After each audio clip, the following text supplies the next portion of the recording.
तो बच्चों देखते हैं बेटा AIITS का वीडियो सॉल्यूशन 07, इसमें केमिस्ट्री पोर्शन देखते हैं। 51 number question, who introduce the term covalent bond. देखो भाई, कोवेलेंट बॉन्ड जो बॉन्ड है, ये बॉन्ड समझाया था किसने? ये बताया था लुइस ने, लेकिन टर्म नहीं दिया था। टर्म दिया था अकॉर्डिंग टू एनसीईआरटी, आपके एनसीईआरटी में लिखा है लैंगम्यूर ने ये टर्म दिया था, तो सेकंड हो जाएगा इसका आंसर। ऐसे क्वेश्चन रेयरली पूछे जाते हैं, लेकिन ये क्योंकि एनसीईआरटी में मेंशन्ड है इसलिए ये इंपॉर्टेंट है। ठीक, नेक्स्ट क्वेश्चन पे चलते बेटा। क्वेश्चन नंबर 52 में क्या लिखा है? Which of the following is are paramagnetic. Actual में यहाँ आर नहीं देना है क्योंकि ये single type multiple type answer नहीं है, तो यहाँ पे इज देना चाहिए। Which of the following is paramagnetic, कौन सा पैरामैग्नेटिक है?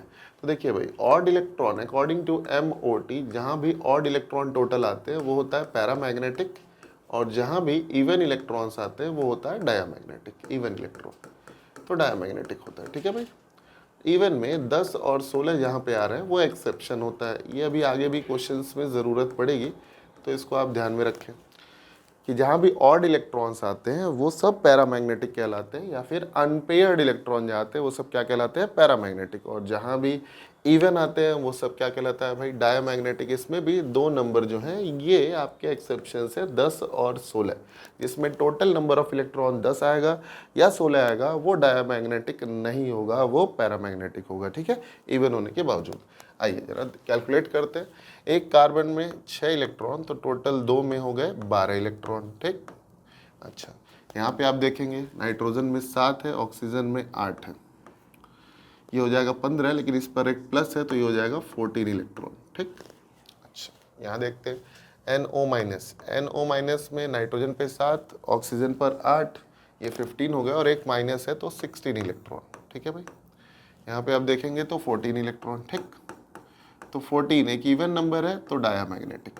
ठीक, 14 इवन है तो डायामैग्नेटिक, 12 इवन है तो डायामैग्नेटिक। ठीक है, 16 भी इवन है लेकिन ये डाया नहीं, ये पैरा होगा। एक्सेप्शन में काउंट होता है, ट्रिक का एक्सेप्शन है। जब आप MOT डिटेल में पढ़ेंगे तो आपको समझ में आएगा कि 16 इलेक्ट्रॉन की फिलिंग में 2 अनपेयर्ड इलेक्ट्रॉन मिलते हैं आपको। ठीक है, 2 अनपेयर्ड इलेक्ट्रॉन मिलेंगे तो इसीलिए इसको पैरामैग्नेटिक माना जाता है। इस वजह से आंसर हो जाएगा थर्ड, क्योंकि पैरामैग्नेटिक क्वेश्चन में आपसे पूछा है। ठीक है, नेक्स्ट क्वेश्चन, क्वेश्चन नंबर 53 में क्या है? The correct order in which the OO oxygen bond length increases in the following। ठीक है, ऑक्सीजन बॉन्ड लेंथ का ऑर्डर क्या है? आइए, 3 तरह के मॉलिक्यूल आपको दे रहा है। एक दे रहा है O3, एक दे रहा है बेटा O2, और एक दे रहा है H2O2। बहुत बेहतरीन क्वेश्चन है। क्वेश्चन में क्या कह रहा है? जो ऑक्सीजन के बीच का बॉन्ड लेंथ है उसको आप इंक्रीजिंग डिक्रीजिंग ऑर्डर में लगाइए, इंक्रीजिंग ऑर्डर में लगाइए बोल रहा है। ठीक, तो भाई O3 का आप देखियो मॉलिक्यूल क्या होता है? एक बेंट शेप होता है। बेंट शेप होता है तो आप देखियो यहाँ कोऑर्डिनेट बॉन्ड होता है। ऑक्सीजन में O2 में आपने क्या देखा है? डबल बॉन्ड होता है। ठीक, H2O2 में क्या होता है? HO सिंगल बॉन्ड और फिर H। तो यहाँ सिंगल बॉन्ड है O और O के बीच में। ठीक, O और O के बीच में कैसा बॉन्ड है? सिंगल बॉन्ड है। यहाँ O2 के बीच में डबल बॉन्ड है, और यहाँ पे आप देख रहे हो ऑक्सीजन पर लोन पेयर होने के नाते यहाँ एक तरह का कॉन्जुगेशन है, जिसकी वजह से रेजोनेंस हो जाता है। रेजोनेंस की वजह से ये सारे ऑक्सीजन के बॉन्ड क्या हो जाते हैं? पार्शियल डबल बॉन्ड कैरेक्टर दिखाते हैं। ठीक है, पार्शियल डबल बॉन्ड मतलब एक बॉन्ड से ज़्यादा, 2 बॉन्ड से कम। ठीक, ये डबल बॉन्ड और ये सिंगल बॉन्ड। तो सबसे बड़ा बॉन्ड लेंथ किसका हो जाएगा? जहाँ पर सिंगल बॉन्ड। ठीक, सिंगल बॉन्ड जहाँ पर होगा। अच्छा, इंक्रीजिंग ऑर्डर में बोला है तो सबसे बड़ा H2O2 हो जाएगा, सबसे बड़ा H2O2 हो जाएगा। ठीक,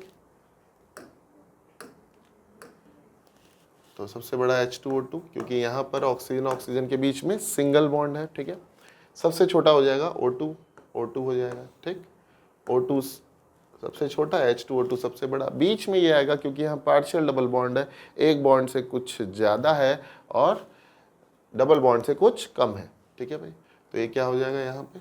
O3। ठीक, तो भाई क्या हो गया? जैसे जैसे आप बॉन्ड बढ़ाते हो बॉन्ड लेंथ वैसे वैसे कम होता है। तो नंबर ऑफ बॉन्ड्स यहाँ सबसे ज़्यादा है O2 में, इस वजह से इसकी बॉन्ड लेंथ सबसे कम है। नंबर ऑफ बॉन्ड यहाँ सबसे कम है तो नंबर यहाँ बॉन्ड लेंथ सबसे ज़्यादा है, और ये ड्यू टू रेजोनेंस बीच में आया, due to resonance. Partial double bond character आ गया यहाँ पे रेजोनेंस की वजह से। पार्शियल डबल बॉन्ड कैरेक्टर मतलब बॉन्ड का नंबर 1 से ज़्यादा और 2 से कम, ठीक है भाई, तो पार्शियल डबल बॉन्ड बोलते हो। तो ये आ जाएगा आंसर आपका O2 ज़्यादा O3 ज़्यादा H2O2, O2 ज़्यादा O3 ज़्यादा, यानी फोर्थ इसका आंसर, ठीक है। नेक्स्ट चलते क्वेश्चन नंबर 54। 54 में of the following 3 molecule XeF4, SF4, SiF4, one which have tetrahedral structure XeF4, Xe outer most में 8 इलेक्ट्रॉन होते हैं बेटा, 8 में से 4 ने बॉन्ड बना लिया। फ्लोरीन आपको पता है कि सिंगल बॉन्ड ही बनाता है, ठीक, कुछ ऐसा बनेगा। अब इसमें आप देख रहे हो 4 सिग्मा बॉन्ड है और 2 लोन पेयर है। 4 और 2 ये आपका टोटल आ रहा है 6, 2 लोन पेयर हो रहा है बेटा इसमें, ये आ रहा है 6, ठीक। 6 का मतलब होता है sp3d2, और sp3d2 में जहां भी 2 लोन पेयर आता है उन सबका शेप स्क्वायर पिरामिडल हो जाता है, स्क्वायर पिरामिडल, स्क्वायर प्लेनर हो जाता है, सॉरी स्क्वायर प्लेनर, ठीक, स्क्वायर प्लेनर हो जाता है। स्क्वायर प्लेनर मतलब XE ऐसे होगा, एक स्क्वायर आप बनाएंगे और ऊपर लोन पेयर नीचे लोन पेयर, ये हो जाता है स्क्वायर प्लेनर, ठीक है। तो स्क्वायर प्लेनर होगा, पूछ रहा है कि कौन सा इसमें टेट्राहेड्रल होगा, तो क्या XeF4 टेट्राहेड्रल आया, नहीं आया, ठीक। SF4 देखते हैं। सल्फर लिए आउटर मोस्ट में टोटल 6 इलेक्ट्रॉन, 4 फ्लोरीन आपने जोड़ दिया। जब आप 4 फ्लोरीन इस पे जोड़ोगे तो इसमें आएगा 4 सिग्मा और 1 lone pair. 4 sigma 1 lone pair का मतलब होता है 5, 5 का मतलब आपने अगर हाइब्रिडाइजेशन पढ़ा होगा तो ये आपका जाएगा sp3d। sp3d में जब भी 1 लोन पेयर आता है तो ये सीसॉ होता है, सीसॉ शेप हो जाता है। तो सीसॉ झूले टाइप का शेप हो जाता है, कुछ ऐसे शेप हो जाता है, ठीक है। तो SF4 आपका टेट्राहेड्रल नहीं है। SiF4 देखते हैं। SI के आउटर मोस्ट में क्योंकि कार्बन फैमिली का है तो 4 इलेक्ट्रॉन होंगे, चारों फ्लोरीन से जुड़ गए। जब फ्लोरीन से जुड़ेंगे बेटा तो इसमें कोई भी लोन पेयर नहीं होगा, 0 lone pair plus 4 sigma means sp3, और sp3 में जब लोन पेयर नहीं होता तो टेट्राहेड्रल शेप ज्योमेट्री आता है। तो टेट्राहेड्रल किसका आया, SiF4। क्वेश्चन देख लेते हैं। Of the 3 molecules one which have tetrahedral structure is, कौन है, ओनली SiF4, यानी second will be the answer. आसान क्वेश्चन है, अगर आपको ज्योमेट्री का थोड़ा बहुत ज्ञान है तो ये बहुत आसान है। चलते हैं नेक्स्ट क्वेश्चन पे। Question number 55।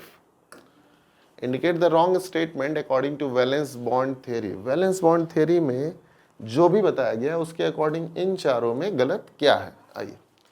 A sigma bond is stronger than pi bond. Sigma bond और पाई बॉन्ड में हमेशा सिग्मा बॉन्ड स्ट्रॉन्गर होता है क्योंकि ये डायरेक्शनल नेचर का होता है, क्योंकि ये हेड टू हेड ओवरलैपिंग की वजह से बनता है, साइड वाइज ओवरलैपिंग की वजह से पाई बनता है। पाई जब भी बॉन्ड बनता है तो इसकी हमेशा हमेशा स्ट्रेंथ वीक होती है क्योंकि इसमें electron density above the plane और बिलो द प्लेन बढ़ जाती है, ठीक है। तो ये वीक बॉन्ड होगा, तो ये सही है स्टेटमेंट, रॉन्ग पूछा है आपसे। P orbital always have only side wise overlapping, बिल्कुल नहीं। P orbital head to head overlapping भी करता है और पहले हेड टू हेड ही करता है, बाद में साइड वाइज भी कर सकता है जिससे पाई बॉन्ड बनता है, ठीक है भाई। तो ये स्टेटमेंट तो गलत हो गया। चलिए इसके बाद S orbital never forms pi bond, बिल्कुल सही। एस से कभी पाई बॉन्ड नहीं बनता क्योंकि पाई बॉन्ड हमेशा बनता है साइड वाइज ओवरलैपिंग से, और एस का शेप क्या होता है, स्फेरिकल, इसलिए उसमें कभी भी पाई नहीं बन सकता। There can only be 1 sigma bond between 2 atom. हमेशा एक सिग्मा बॉन्ड होता है हमेशा हमेशा 2 एटम के बीच में। एक से ज़्यादा बॉन्ड बनेगा तो वो पाई नेचर का होगा, ये भी लाइन बिल्कुल सही है। यानी कि हम कह सकते हैं वीबीटी के अकॉर्डिंग वीबीटी दिया है, आप एमओटी से जाएंगे तो ये लाइन गलत हो सकती है, ठीक है। तो वीबीटी के अकॉर्डिंग गलत क्या है, सेकंड गलत है, कि p ऑर्बिटल हमेशा केवल और केवल साइड वाइज ओवरलैपिंग करता है, नहीं, ऐसा नहीं है, कोएक्सियल भी कर सकता है, सिग्मा बॉन्ड भी बना सकता है। आंसर हो जाएगा इसका second. Next question, question number 56, how many number of molecules have bond dissociation energy greater than that of I2? I2 से ज़्यादा बॉन्ड डिसोसिएशन एनर्जी किसका है? अगर आप हेलोजेंस में जाके देखते हो तो विद एक्सेप्शन फ्लोरीन आपका बॉन्ड डिसोसिएशन एनर्जी यहाँ पर आती है कहीं, आयोडीन से थोड़ा सा ज़्यादा होता है। ठीक है, ऐसा क्यों होता है? फ्लोरीन को सबसे आगे होना चाहिए लेकिन ऐसा होता नहीं है। ठीक है, क्यों? क्योंकि इसका वेरी स्मॉल साइज होता है, बहुत छोटा size, extremely small size, extremely small size. ठीक, बहुत छोटा साइज होने के नाते फ्लोरीन के सरफेस पर 3-3 लोन पेयर होने के नाते रिपल्शन लगता है फ्लोरीन में, और जब लगेगा रिपल्शन बेटा तो वहाँ पर होगा क्या, ईजिली बॉन्ड ब्रेक किया जा सकता है। इस वजह से सबसे ज़्यादा बॉन्ड एनर्जी नहीं होती, काफ़ी कम होती है, जो आयोडीन से थोड़ी सी ज़्यादा देखी जाती है। तो आयोडीन से आपके पास 3 हेलोजन तो मिले ही, साथ में आपको N2 और O2 दिया है। तो N2 में ट्रिपल बॉन्ड होता है, O2 में डबल बॉन्ड होता है। ठीक है भाई, N2 में ट्रिपल बॉन्ड और O2 में डबल बॉन्ड। तो N2 में ट्रिपल बॉन्ड मतलब कि बॉन्ड ऑर्डर इसका सबसे ज़्यादा हुआ, ऑक्सीजन में डबल बॉन्ड मतलब बॉन्ड ऑर्डर इसका ज़्यादा हुआ, साइज छोटा हुआ। तो साइज जिस एटम का छोटा होता है बॉन्ड ऑर्डर ज़्यादा होता है, उन सब की बॉन्ड एनर्जी ज़्यादा मानी जाती है। और I2 से कंपेयर करेंगे तो N2 और O2 भी ज़्यादा होगा। ठीक है, तो I2 से कंपेयर करेंगे तो पांचों की बॉन्ड एनर्जी ज़्यादा है, यानी आंसर हो जाएगा fourth one in which 5 is given. ठीक है, तो आंसर हो जाएगा आपका फोर्थ जिसमें 5 दिया हुआ है। चलते हैं नेक्स्ट क्वेश्चन पे। Next question 57, in which of the following ionization process the bond order has increased and the magnetic behavior has changed? bond order बढ़ा है और magnetic behavior change हुआ है। आइए पहला देखते हैं, बहुत अच्छा क्वेश्चन है, थोड़ा सा लेंदी पड़ेगा जो पहली बार करेंगे क्वेश्चन। आइए, इसमें आप देख रहे हो 12 इलेक्ट्रॉन है, इसमें आप देख रहे हो 11 इलेक्ट्रॉन। तो ये आपका डायामैग्नेटिक है और ये है आपका पैरामैग्नेटिक। ठीक है, तो मैग्नेटिक बिहेवियर तो चेंज हुआ है, उसके अकॉर्डिंग पहला होना चाहिए, लेकिन क्या बॉन्ड ऑर्डर भी बढ़ा है? आइए देखते हैं।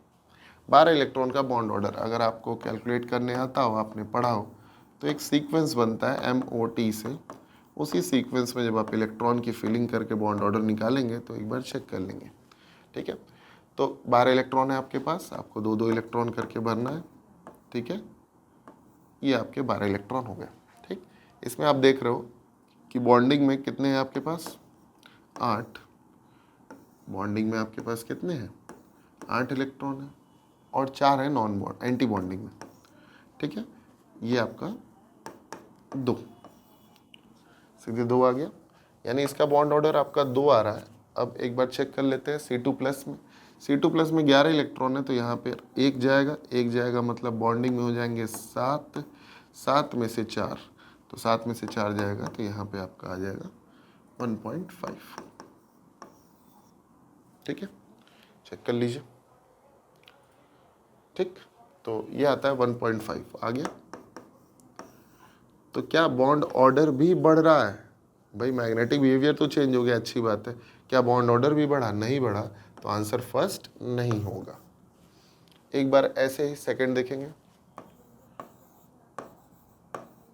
सेकंड NO से NO+ दे रहा है, यहाँ पे आपके पास टोटल 15 इलेक्ट्रॉन्स है। आप काउंट कर सकते हो, टोटल इलेक्ट्रॉन काउंट करना है, वैलेंस इलेक्ट्रॉन नहीं काउंट करना।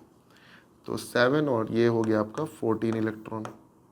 एक प्लस लगा है ना बेटा, प्लस मतलब एक इलेक्ट्रॉन आप निकाल दोगे टोटल करने के बाद। ठीक, तो 15 इलेक्ट्रॉन मतलब ऑड मतलब पैरा। ठीक है, 14 इलेक्ट्रॉन मतलब ये आपका इवन यानी डाया। ठीक है, तो भाई मैग्नेटिक बिहेवियर तो चेंज हो गया, नो डाउट। अब एक बार बॉन्ड ऑर्डर भी चेक कर लेते हैं। 15 इलेक्ट्रॉन का बॉन्ड ऑर्डर जब आप निकालोगे तो यहाँ पे आपका 12, ये 14, ये 15। ठीक है, 15 में जब आप निकालोगे बेटा तो आपका बॉन्डिंग में जाएगा 10 और एंटी बॉन्डिंग में जाएगा 5, यानी कि ये आ जाएगा आपका 2.5 बॉन्ड ऑर्डर। NO+ यानी 14 में जब आप कैलकुलेट करोगे तो 14 में ये आपका जाएगा 10 - 4/2, यानी ये 3 जाएगा। यानी यहाँ आप देखिए बॉन्ड ऑर्डर तो बढ़ ही रहा है, साथ में मैग्नेटिक बिहेवियर भी चेंज हो रहा है, तो आंसर आपका सेकंड जाना चाहिए।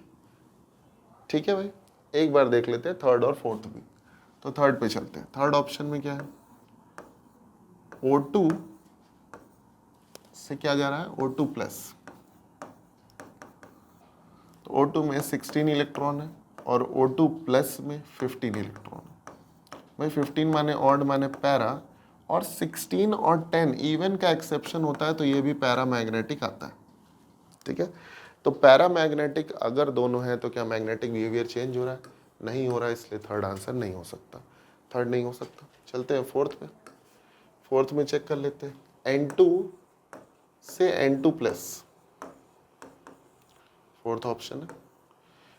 14 इलेक्ट्रॉन इसमें है और इसमें है 13 इलेक्ट्रॉन। यहाँ पे आप देख सकते हो 14 से 13 मतलब डाया से पैरामैग्नेटिक हो रहा है। इवन नंबर ऑफ इलेक्ट्रॉन्स हमेशा डायमैग्नेटिक, 10-16 को छोड़ के, ऑड नंबर हमेशा पैरामैग्नेटिक विदाउट एनी एक्सेप्शन। ठीक है, तो ये डाया से पैरा जा रहा, तो आप कैसे देखेंगे, मैग्नेटिक बिहेवियर तो चेंज हो गया, तो क्या बॉन्ड ऑर्डर भी बढ़ा। इसका बॉन्ड ऑर्डर बेटा 3 आ रहा था, अभी कैलकुलेट किए थे। अब इसमें टोटल इलेक्ट्रॉन कितने हैं, 13 है। 13 की फिलिंग अगर करेंगे हम, तो ये 8 हो गया आपका, और 10, 12, 14 और ये 13 हो जाना है, तो यहाँ पे 1 होगा। तो आप कह सकते हो 9 इलेक्ट्रॉन आपके इसमें बॉन्डिंग में है और एंटी बॉन्डिंग में है 4। ठीक है, अब आप कैसे कैलकुलेट करोगे इसको, ये आएगा आपका 2.5। तो इसका 2.5 आ रहा है, इसका 3 आ रहा है, तो क्या वाकई में बॉन्ड ऑर्डर बढ़ रहा है, तो बॉन्ड ऑर्डर तो बढ़ नहीं रहा, तो ये भी आंसर नहीं हो सकता। तो सेकंड वाला स्पीशीज ऐसा है आपका जिसमें बॉन्ड ऑर्डर बढ़ भी रहा है, बॉन्ड ऑर्डर बढ़ भी रहा है और मैग्नेटिक बिहेवियर भी चेंज हो रहा है, इसीलिए आपका आंसर सेकंड हो जाएगा। बहुत ही बेहतरीन क्वेश्चन। ठीक है, आइए चलते हैं नेक्स्ट क्वेश्चन पे। Question number 58। In O2 minus, O2 and O2 minus molecular species, the total number of anti-bonding electron respectively are, anti-bonding electrons O2 में, O2 माइनस में टोटल इलेक्ट्रॉन है आपके पास 17। आप इसकी फिलिंग कर लो, सीक्वेंस आपको पता होना चाहिए, बाबा, triple B, triple A, according to trick, MOT trick. तो यहाँ से कैसे आप 17 इलेक्ट्रॉन भरोगे, 8, ये हो गए आपके 16 इलेक्ट्रॉन, 14 इलेक्ट्रॉन, और ये 16 और ये 17। तो एंटी बॉन्डिंग इलेक्ट्रॉन कितने जा रहे हैं आप काउंट कर लो, यहाँ से 2 2, ये 2 और ये 7 इलेक्ट्रॉन आपके एंटी बॉन्डिंग में, O2 माइनस में। तो आंसर आपको दिख जाता है कि यहाँ से फर्स्ट होगा, एक ही में दे रहा है 7। एक बार और देख लेते हैं, आगे भी चेक कर लेते हैं। O2 में एंटी बॉन्डिंग इलेक्ट्रॉन्स आपको निकालने हैं, तो O2 में एंटी बॉन्डिंग इलेक्ट्रॉन 16 इलेक्ट्रॉन है, तो आप फिलिंग जब करोगे 16 की, तो यहाँ ये नहीं आएगा, 16 यहाँ तक आएगा, तो 16 में आपके ये 6 एंटी बॉन्डिंग में जा रहे हैं, तो 6 एंटी बॉन्डिंग में चलेगा। ठीक है, अभी तक आपका फर्स्ट आंसर लग रहा है। ठीक है, O2 माइनस 2 में, O2 माइनस 2 में टोटल आपके पास 18 इलेक्ट्रॉन है, तो यहाँ 2 और यहाँ पे आप 2 भरोगे, जैसे ही वैसे 18 आ जाएगा। तो यहाँ पे देख सकते हो आप एंटी बॉन्डिंग में 2 2 2 और 2, टोटल 8 आ रहा है एंटी बॉन्डिंग में। तो 7 6 और 8 यानी फर्स्ट आंसर ही होगा, जो पहले ही आ गया था, पहला ही सॉल्व करते ही आ गया था। ठीक है, चलिए नेक्स्ट क्वेश्चन पे चलते हैं। Question number 59। If Na plus ion is larger than Mg plus 2 ion and S minus 2 ion is larger than Cl minus ion, which of the following will be less soluble in water? देखिए अच्छी बात है कि शुरू में charges आपको बता दिया है कि इस पे कितना चार्ज होता है। अल्कली मेटल पे वैसे भी +2 +1 होता है हमेशा, अल्कलाइन अर्थ मेटल पे +2 होता है, सल्फर पे -2 मोस्ट कॉमन ऑक्सीडेशन स्टेट होता है, और Cl पे -1 मोस्ट कॉमन होता है। ठीक है, अब यहाँ से आपको लास्ट में पूछा है क्वेश्चन में कि वाटर सॉल्युबिलिटी किसकी कम होगी सबसे। तो आपको पता है कि आयनिक कंपाउंड, ये सारे आयनिक कंपाउंड दिए हुए हैं। आयनिक कंपाउंड कैसे पहचाने, मेटल नॉन मेटल बॉन्ड है, डिफरेंट आयंस में बॉन्ड बना हुआ है, पॉजिटिव और नेगेटिव में। तो आप लैटिस एनर्जी से निकालते हो क्या, water solubility. Lattice energy is always inversely proportional to water solubility, ये आपका रिलेशन है। ठीक है भाई, तो लेस सॉल्युबल बोला है क्वेश्चन में। क्या बोला है क्वेश्चन में? लेस सॉल्युबल वो होगा जिसकी लैटिस एनर्जी सबसे ज़्यादा होगी। तो लैटिस एनर्जी कैलकुलेट करने के लिए आपके पास फॉर्मूला है, lattice energy is directly proportional to Q1 into Q2। Charge निकालेंगे तो सोडियम पे 1, क्लोरीन पे 1, सोडियम पे 1, सल्फर पे 2, मैग्नीशियम पे 2, क्लोरीन पे 1 और मैग्नीशियम पे 2, सल्फर पे 2। तो यहाँ से आप देखोगे सबसे ज़्यादा लैटिस एनर्जी MgS की आ रही है। लैटिस एनर्जी जितनी ज़्यादा सॉल्युबिलिटी उतनी कम, तो सबसे कम सॉल्युबिलिटी लेस सॉल्युबल पूछा है तो फोर्थ हो जाएगा आंसर। लैटिस एनर्जी से हमेशा ही आप कैलकुलेट करते हो, हमेशा ही कैलकुलेट करते हैं वाटर सॉल्युबिलिटी। ठीक है, क्यों? क्योंकि ये सारे के सारे आयनिक कंपाउंड है, आयनिक कंपाउंड्स में वाटर सॉल्युबिलिटी ऐसे ही चेक की जाती है। चलते हैं नेक्स्ट कंपाउंड, नेक्स्ट क्वेश्चन पे। Question number 60, calculate the formal charge on valence electron of O3। Ozone पे सेंट्रल एटम पे कैलकुलेट करना है। सेंट्रल एटम, ओजोन का सेंट्रल एटम ये होता है भाई। अब आइए, ये वैलेंस इलेक्ट्रॉन 2 बचे, 2 इधर गए, 2 इधर गए। ठीक, सेंट्रल एटम पे आपको निकालना है फॉर्मल चार्ज। तो फॉर्मल चार्ज का फॉर्मूला क्या है, इस सेंट्रल एटम पे हम निकालेंगे। ठीक, तो फॉर्मूला होता है valence electron minus non bonding electron, non bonding electron minus half of bonding electron, half into bonding electron. ये बॉन्डिंग और एंटी बॉन्डिंग वाले नहीं है, बॉन्ड में जितने इलेक्ट्रॉन उसको कहते हैं बॉन्डिंग इलेक्ट्रॉन। तो वैलेंस इलेक्ट्रॉन सेंट्रल एटम के पास कितने होते हैं? 6। नॉन बॉन्डिंग कितने हैं? नॉन बॉन्डिंग उसमें से बचे 2। ठीक है, और बॉन्डिंग कितने हैं? बॉन्डिंग देखने के लिए आप नंबर ऑफ बॉन्ड देखते हो, नंबर ऑफ बॉन्ड 3 बनाया, यानी बॉन्डिंग इलेक्ट्रॉन हो गए 6। ठीक है, यहाँ से आप कैलकुलेट कर लोगे तो आपका सीधे दिख रहा है कि +1 आएगा। और क्योंकि ये डोनर एटम है कोऑर्डिनेट बॉन्ड का, तो इस पर +1 ही चार्ज होगा। तो आंसर आ गया +1, यानी सेकेंड आंसर। नेक्स्ट क्वेश्चन पे चलते बच्चों। Question number 61, lattice energy of an ionic compound depends upon. Lattice energy अभी अभी बताया आपको, lattice energy is always directly proportional to Q1 Q2 upon R²। ठीक है, R² आप ले रहे हो तो भाई साइज पर भी डिपेंड कर रहा है आयन के, और चार्ज पर भी डिपेंड कर रहा है, यानी फोर्थ हो जाएगा answer. According to coulombic force of attraction, ionic bond, ionic compound में कूलम्बिक फोर्स ऑफ अट्रैक्शन होता है, जिसकी वजह से ये होता है कूलम्ब का फॉर्मूला। ठीक है, next 62, among LiCl, BeCl2, BCl3 and CCl4 the covalent character follows the order। Covalent character, ionic character, ऐसे टर्म जब भी यूज करें तो हमेशा आप रूल लगाएंगे फजान्स का। तो फजान्स रूल लगा के आप बताएंगे यहाँ पे। फजान ने कहा कि सेंट्रल एटम, या यूं कह लीजिए आयनिक कंपाउंड में सेंट्रल एटम तो है नहीं, कैटायन का ऑक्सीडेशन स्टेट, तो ऑक्सीडेशन स्टेट ऑफ कैटायन के डायरेक्टली प्रोपोर्शनल होता है covalent character positive oxidation state के। ठीक है, तो पॉजिटिव ऑक्सीडेशन स्टेट जितना ज़्यादा कोवेलेंट कैरेक्टर उतना ही ज़्यादा, यानी आप देख सकते हो यहाँ कार्बन है, कार्बन है आपका +4 में, यहाँ बोरॉन है +3 में, बेरिलियम है +2 में और लिथियम है +1 में। तो जितना ज़्यादा ऑक्सीडेशन स्टेट उतना ही ज़्यादा covalent character. CC means covalent character. ठीक है, जैसा कि आपको क्लास में पढ़ाया गया कि फजान के 4 पॉइंट्स, ठीक है, फजान रूल के 4 पॉइंट्स बताए गए, उसमें तीसरे पॉइंट से आप देखेंगे क्वेश्चन लग जाएगा आपका। तीसरा पॉइंट यही है, थर्ड आंसर होगा। ठीक है, नेक्स्ट क्वेश्चन, क्वेश्चन नंबर 63, क्या कह रहा है 63 में?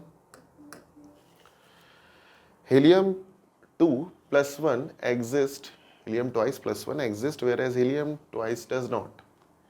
ठीक है, He2 does not, bond order He2 is 0 then of helium is 0.5। आइए देख लेते हैं कौन सा मॉलिक्यूल एग्जिस्ट करेगा कौन सा नहीं। ये आप ऐसे नहीं देख सकते कि ये नोबल गैस है, नोबल गैस है तो बॉन्ड नहीं बनाएगा, बॉन्ड नहीं बनाएगा तो ये फला मॉलिक्यूल नहीं बनेगा, ऐसे नहीं देखते। मॉलिक्यूलर ऑर्बिटल थ्योरी में क्या बताया गया था कि जब भी कोई भी स्पीशीज दी हो, चाहे न्यूट्रल हो, चाहे कैटायनिक हो, चाहे एनायनिक हो, अगर उसमें टोटल इलेक्ट्रॉन 20 तक आ रहे हैं तो हमेशा हमेशा आप उसके थ्योरी के अकॉर्डिंग ही निकालोगे। उस थ्योरी में ये बताया गया कि बॉन्ड ऑर्डर आप मिलाइए। क्या मिलाइए? Bond order. अगर किसी का भी बॉन्ड ऑर्डर पॉजिटिव वैल्यू दे रहा है, चाहे डेसिमल में हो चाहे ना हो, फ्रैक्शन में हो ना हो, उससे मतलब नहीं है। किसी का भी बॉन्ड ऑर्डर अगर पॉजिटिव आ रहा है तो वो मॉलिक्यूलर स्पीशीज, चाहे वो आयनिक हो चाहे ना हो, वो एग्जिस्ट करेगा। और अगर बॉन्ड ऑर्डर 0 आ रहा है या बॉन्ड ऑर्डर नेगेटिव में आ रहा है तो वो एग्जिस्ट नहीं करेगा। ठीक है, आइए चेक कर लेते हैं। हीलियम, हीलियम ट्वाइस प्लस 1, तो हीलियम, एक हीलियम में 2 इलेक्ट्रॉन, तो 2 में हो गए 4, 4 से 1 निकाल देना है तो ये 3 इलेक्ट्रॉन इसमें हो गए। ठीक है, हीलियम ट्वाइस, हीलियम ट्वाइस में क्या है भैया, हीलियम 2 में है आपके 4 इलेक्ट्रॉन। अब आप यहाँ से बॉन्ड ऑर्डर कैलकुलेट कर लीजिए, अगर पॉजिटिव आएगा मतलब कि ये पाया जाएगा। आइए, तो आपके पास ट्रिक है बॉन्ड ऑर्डर कैलकुलेट करने की।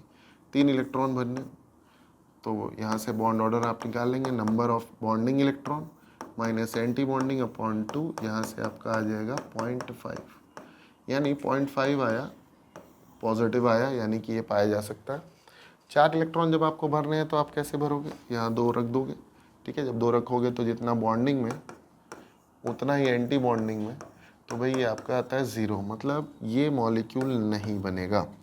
जिसका bond order means number of bond, number of bond he 2 molecule 2 atoms के बीच में 0 हो गया तो वो ऐसा मॉलिक्यूल एग्जिस्ट नहीं करता। अब जरा स्टेटमेंट को पढ़िए, helium plus 2 plus 1 exist whereas He2 does not. बिल्कुल सही बात है, He2 एग्जिस्ट नहीं करता। कैसे आपने बताया, बॉन्ड ऑर्डर से बताया। अब रीजन पढ़िए, bond order of helium 2 is 0, helium 2 का 0 होता है बॉन्ड ऑर्डर, बिल्कुल 0 होता है। Then helium plus 2 plus 1 is 0.5। ठीक है, तो रीजन भी सही है और असर्शन भी सही है, तो both are correct and are correct reason is the correct reason. तो आंसर हो जाएगा आपका 4th। असर्शन रीजन दोनों करेक्ट है और रीजन करेक्ट एक्सप्लेनेशन है असर्शन का, बिल्कुल सही है। ठीक है, MOT के अकॉर्डिंग दोनों सही है। चलते हैं नेक्स्ट क्वेश्चन पे, question number 64। Orthonitrophenol is more volatile than paranitrophenol due to. Orthonitrophenol,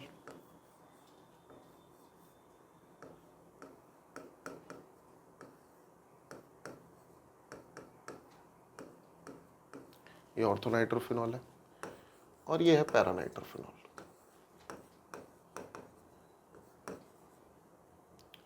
sorry,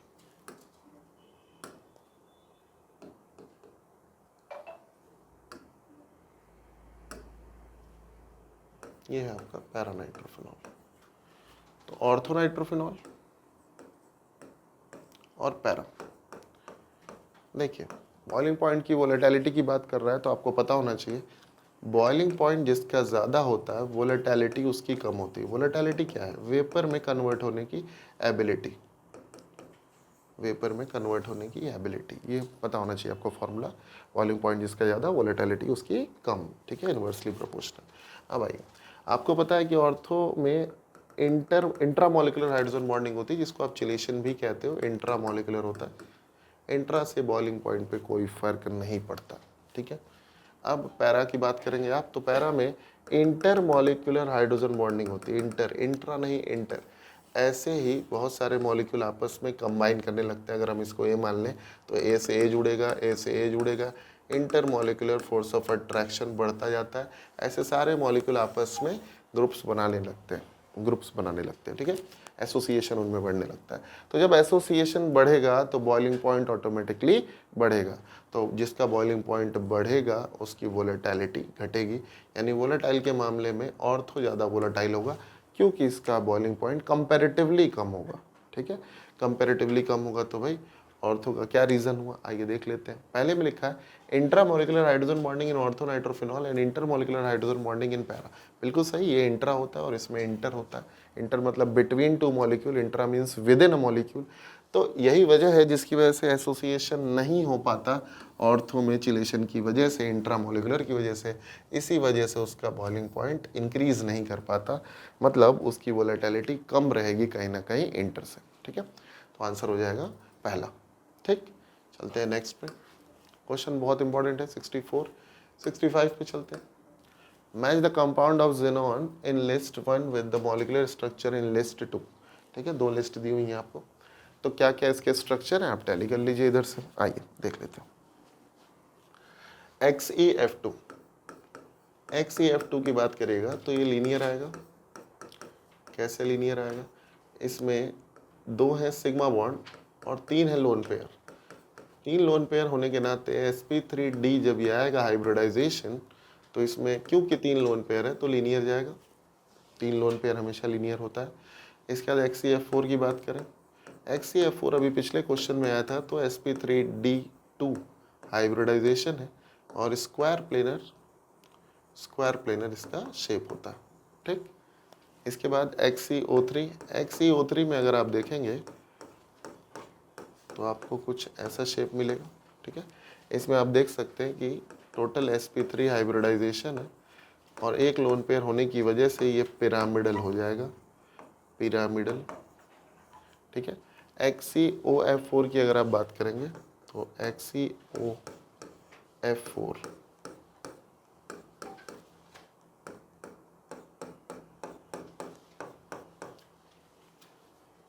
इसमें एक लोन पेयर, ठीक है। तो आपके पास इसमें 5 सिग्मा आपको मिलेगा और एक लोन पेयर, तो ये sp3d2 में जब एक लोन पेयर होता है तो होता है स्क्वायर पिरामिडल, तो स्क्वायर पिरामिडल जैसा शेप होगा इसका, ठीक। ऑक्टाहेड्रल ज्योमेट्री होगी। आइए चेक कर लेते हैं। सबसे पहले ए का क्या आ रहा था आपका, लीनियर, तो ए का 2 आ जाएगा, ठीक है, अच्छी बात है। ए का 2 चारों ही ऑप्शन में दिया, कोई दिक्कत नहीं। बी देख लेते हैं, XeF4 स्क्वायर प्लेनर, तो स्क्वायर प्लेनर मतलब बी का हो जाएगा फर्स्ट आपका, तो बी का फर्स्ट आपका फोर्थ में या फर्स्ट में दिया है, ठीक है।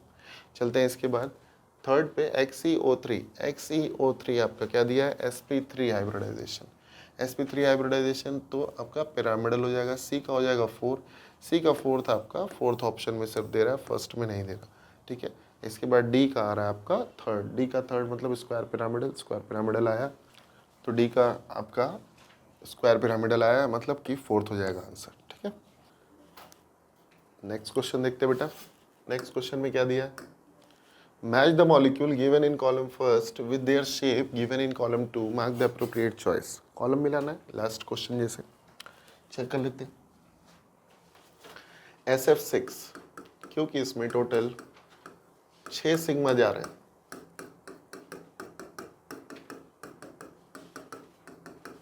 sp3d2 हाइब्रिडाइजेशन आ रहा है और टोटल 6 सिग्मा, 6 का मतलब sp3d2 में ऑक्टाहेड्रल हो जाता है, लोन पेयर नहीं है तो। SiCl4, क्योंकि सिलिकॉन के आउटर मोस्ट में 4 है, क्योंकि ये कार्बन फैमिली का है तो इसमें भी लोन पेयर नहीं जा रहा, मतलब ये टेट्राहेड्रल हो गया। ASF5 आर्सेनिक, भाई ये आपका नाइट्रोजन फैमिली का है तो आउटर मोस्ट में 5 होंगे, पांचों फ्लोरीन जुड़ गए, तो 5 मीन्स sp3d में जब लोन पेयर नहीं होता तो ये होता है ट्राइगोनल बाइपिरामिडल।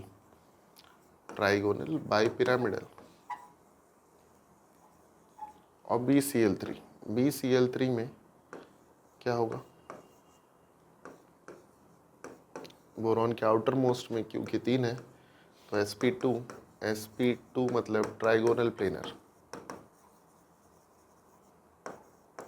अब आपको शेप टैली करना है, कौन सा किसका कैसा शेप है। आइए SF6 आपका ऑक्टाहेड्रल आ रहा है, यानी ये आ गया आपका फोर्थ, ये ऑक्टाहेड्रल टाइप होता है। जब आप इसको मिलाएंगे, कॉपी में है आपके, मिलाएंगे तो ये ऑक्टाहेड्रल आता है, ठीक है, ऐसे ही आता है। तो SF6 A का 4 आपका 2 ऑप्शन में दे रहा है, ठीक है। SiCl4 आपका होता है टेट्राहेड्रल होता है आपका SiCl4, तो ये हो गया फर्स्ट, बी का फर्स्ट हो गया, तो बी का फर्स्ट आपका सिर्फ और सिर्फ सेकंड ऑप्शन में दे रहा है, यानी यहाँ से आपका आंसर आ गया सेकंड, ठीक है। और भी देख लेते हैं। ASF5 होता है ट्राइगोनल बाइपिरामिडल, ये आपका ट्राइगोनल बाइपिरामिडल हो गया। सी का 2, तो सी का 2 दे रहा है, ए का 4, बी का फर्स्ट। अब डी देख लेते हैं। डी आपका BCl3 हो रहा है आपका ट्राइगोनल प्लेनर, ये स्ट्रक्चर दिख रहा है आपको, तो ये हो गया आपका थर्ड, ठीक है, सेकंड आंसर हो जाएगा इसका। शेप से टैली कराना है, हाइब्रिडाइजेशन निकाल के शेप से टैली करा देना है, ठीक। चलते हैं नेक्स्ट क्वेश्चन पे। Question number 67, decreasing order of stability of O2, O2 minus, O2 plus and O2 minus 2। बहुत आसान सा क्वेश्चन है। आइए, आपको फंडा पता होना चाहिए। Bond order is directly proportional to bond energy, is directly proportional to bond strength, is inversely proportional to bond length. ये आपका फॉर्मूला होता है अकॉर्डिंग टू MOT। प्रोपोर्शनल का साइन है वो। डिक्रीजिंग ऑर्डर ऑफ स्टेबिलिटी क्या होगा? तो भाई जैसे जैसे बॉन्ड ऑर्डर बढ़ता है, बॉन्ड स्टेबिलिटी भी बढ़ती है, बॉन्ड की स्टेबिलिटी भी बढ़ती है। तो बॉन्ड ऑर्डर आप कैलकुलेट जब करेंगे बाबर रूल के अकॉर्डिंग, तो number of bonding minus anti bonding upon 2 करके कैलकुलेट करेंगे। तो इसका आपका आएगा 2, O2 माइनस का आता है आपका 1.5 और O2 प्लस का आपका आता है 2.5 और O2 माइनस 2 का 1 आता है बॉन्ड ऑर्डर। जब आप कैलकुलेट करेंगे तो आप देखेंगे, ठीक है। हम यहाँ से क्या कह सकते हैं, सबसे ज़्यादा स्टेबल कौन हो जाएगा? जिसमें प्लस है, जिसका सबसे ज़्यादा बॉन्ड ऑर्डर। तो O2 प्लस आपका दे रहा है सिर्फ और सिर्फ इसी ऑप्शन में। इसकी वैल्यू वैसे भी आपने निकाल ली यहाँ पे 2.5, इसकी 2 है। O2 माइनस 1 की 1.5 है और इसकी O2 माइनस 2 की 1 है वैल्यू। तो देख लीजिए बॉन्ड ऑर्डर के डायरेक्टली प्रोपोर्शनल, जैसे जैसे बॉन्ड ऑर्डर बढ़ता है बॉन्ड स्टेबिलिटी भी वैसे वैसे बढ़ती है। तो फर्स्ट आंसर हो जाएगा, ठीक। चलते हैं next question. Question number 68। The most stable shape of ClF3 is given by, क्योंकि ClF3 में हाइब्रिडाइजेशन आ रहा है आपका sp3d में 2 लोन पेयर जब होता है तो ये हो जाता है आपका टी शेप की ज्योमेट्री, क्योंकि sp3d होने के नाते ट्राइगोनल बाई पिरामिडल है। तो ट्राइगोनल बाई पिरामिडल में आपको पता होना चाहिए हमेशा इक्विटोरियल पोजीशन पे रखने पे रिपल्शन कम होता है। ऑक्टाहेड्रल अगर ज्योमेट्री होती तो हमेशा एक्सियल पे लोन पेयर रखने पे हमेशा रिपल्शन कम होता है और स्टेबिलिटी बढ़ती है। अगर ऑक्टाहेड्रल होता तो, अगर sp3d2 होता तो। ये sp3d है और sp3d में जब भी लोन पेयर आएगा तो इसको इक्वेटोरियल पे रखने पे स्टेबिलिटी बढ़ती है, एक्सियल पे रखने पे lone pair bond pair repulsion ज़्यादा हो जाता है, जिसके नाते ये स्टेबल कम हो जाता है। तो याद रहे sp3d में जब भी लोन पेयर रखना हो तो इक्वेटोरियल पोजीशन पर रखिए, स्टेबिलिटी ज़्यादा आएगी, ठीक। इसीलिए आपका पहला आंसर है इसका ओनली फर्स्ट। इसमें आप देख रहे हो कि एक्सियल पोजीशन पे एक रखा हुआ है, इसमें आप देख रहे हो 2 एक्सियल पे रखा हुआ है।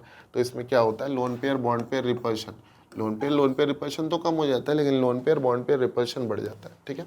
इसीलिए फर्स्ट ज़्यादा सही है, फर्स्ट में सबसे कम रिपल्शन है कंपैरेटिवली, ठीक है। चलते हैं नेक्स्ट क्वेश्चन। नेक्स्ट क्वेश्चन में क्या लिखा है, कैसा हाइब्रिडाइजेशन किस में है? कॉलम 1 को कॉलम 2 से टैली करना है। C2H2 एसिटिलीन हुआ, SF6 SO2 और IF7। तो मैंने तो कॉलम C2H2 जैसा कि आप देख रहे हो यहाँ पे एक सिग्मा है, sp आ रहा है, यहाँ पे 6 सिग्मा मतलब sp3d2 आ रहा है। SO2 में आप देख सकते हो एक लोन पेयर है, ठीक है। तो ये आपका हो जाएगा sp2। IF7 में 7 सिग्मा बॉन्ड है तो sp3d3। आइए टैली करते हैं। C2H2 में sp हाइब्रिडाइजेशन मतलब एक का 3 दे रहा है आपके, केवल एक ऑप्शन में, आंसर यहाँ से आपका आ गया सेकंड। फिर भी टैली कर लेते हैं। SF6 में आपका होता है sp3d2 यानी फर्स्ट, B का फर्स्ट, ओके करेक्ट है। C में देख लेते हैं SO2 में आपका sp2 आ रहा है मतलब C का हो जाएगा 4, बिल्कुल सही है।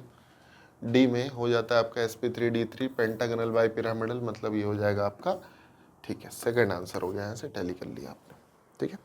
चलते हैं नेक्स्ट क्वेश्चन में बेटा, इंपॉर्टेंट क्वेश्चन है ये सब बहुत ही नीट के नज़रिए से। चलते हैं next question. Which of the following bond order is an indication of existence of molecule? अभी एक क्वेश्चन आया था बीच में, आपको एसर्शन रीजन में हमने बताया कि जब भी MOT के अकॉर्डिंग जब भी किसी का पॉजिटिव बॉन्ड ऑर्डर आता है तो हमेशा आप क्या करते हैं कि वो मॉलिक्यूल एग्जिस्ट करेगा। क्यों? बॉन्ड ऑर्डर का मतलब ही होता है नंबर ऑफ बॉन्ड। क्या होता है? Number of bond. तो नंबर ऑफ बॉन्ड कहीं पॉजिटिव में आ रहा है मतलब वो स्टेबल ही होगा, एग्जिस्ट करेगा, नेचर में पाया जाएगा। ठीक है, चलिए तो इसका आंसर हो जाएगा positive bond order. Next question, Lewis structure of the elements are shown below. कहने को तो ये बहुत आसान क्वेश्चन है, लेकिन बहुत लोग इसको जल्दबाजी में गलत कर देते हैं। आइए, कंपाउंड एम और जेड मिलके क्या बनाएंगे। आप देख रहे हो कि एम के अराउंड 3 डॉट है और जेड के अराउंड 5 डॉट है। तो भाई वैलेंसी यहाँ से आप निकाल सकते हो कि दोनों कंबाइन करने पर क्या बनाएंगे। तो वैलेंसी आप जानते हो 3 से ज़्यादा कभी नहीं, सॉरी 4 से ज़्यादा कभी नहीं होती। तो वैलेंसी इसकी 3 आ रही है और आउटर मोस्ट में क्योंकि 5 है तो ये प्रेफर करेगा कि 3 इलेक्ट्रॉन ले ले ताकि इसका ऑक्टेट पूरा हो जाए। तो एक एनायन में जाना चाहेगा। 4 से जब भी आउटर मोस्ट इलेक्ट्रॉन ज़्यादा हो तो 8 से माइनस करके वैलेंसी निकाली जाती है। ठीक है, तो यहाँ पे आप देखोगे कि 3 इलेक्ट्रॉन इसको चाहिए तो इसकी भी वैलेंसी 3 है और ये 3 दे देगा तो भी इसकी वैलेंसी 3 ही होगी। 4 तक अगर वैलेंस इलेक्ट्रॉन है तो वैलेंसी 4 तक ही होती है। ठीक, जितने वैलेंस इलेक्ट्रॉन हो उतनी होती है वैलेंसी। और अगर आउटर मोस्ट में 4 से ज़्यादा हो जाते हैं तो हमेशा आप 8 से माइनस करते हो उस नंबर को। 8 से माइनस करेंगे तो इधर आएगा 3 और इसके पास तो 3 ही है, तो वैलेंसी 3 और 3। तो इससे आपका फॉर्मूला बनेगा m पे +3 और z पे -3, यानी कि M3Z3, जिसको आप MZ भी कह सकते हो। Empirical formula, simplest formula. ठीक है, तो यहाँ से आपको मिल गया थर्ड आंसर। ठीक है, बहुत आसान क्वेश्चन है, लेकिन आसान क्वेश्चन ही गलत होते हैं मैक्सिमम लोगों से। ठीक है, तो कृपया पेपर आराम से करें। ठीक, अगला क्वेश्चन अच्छा क्वेश्चन है। BF3 and NF3 both molecules are covalent but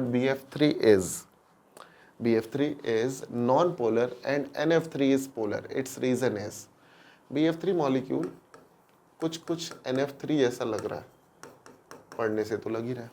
ठीक है, अल्फ़ाबेट पढ़िएगा तो लगेगा। ठीक है, लेकिन आपको पता है केमिस्ट्री भी आपने पढ़ी अल्फ़ाबेट्स के साथ, तो आपको पता है कि यहाँ लोन पेयर भी है।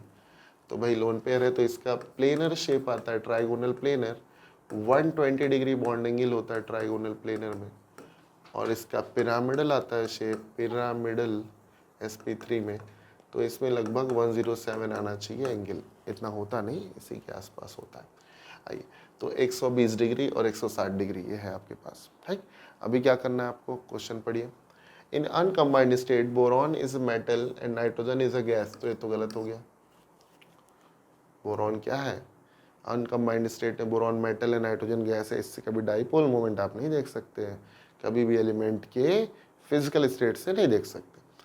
BF bond has no dipole moment whereas NF bond has dipole moment. इस स्टेटमेंट को पढ़ने के बाद कुछ लोग कंफ्यूज हुए, ये BF लिखा है, BF3 नहीं है। ठीक है, तो BF बॉन्ड में डाइपोल मोमेंट नहीं होता। क्यों नहीं होता भाई, बोरॉन और फ्लोरीन के बॉन्ड में ये लेस इलेक्ट्रोनेगेटिव है और ये मोर इलेक्ट्रोनेगेटिव है, तो भाई पोलैरिटी तो होगी।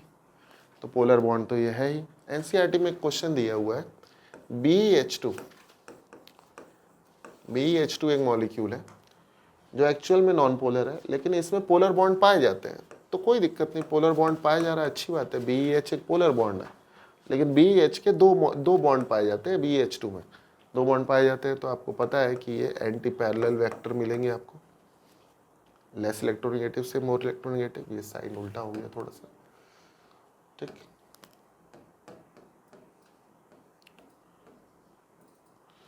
लेस इलेक्ट्रोनेगेटिव से more electronegative.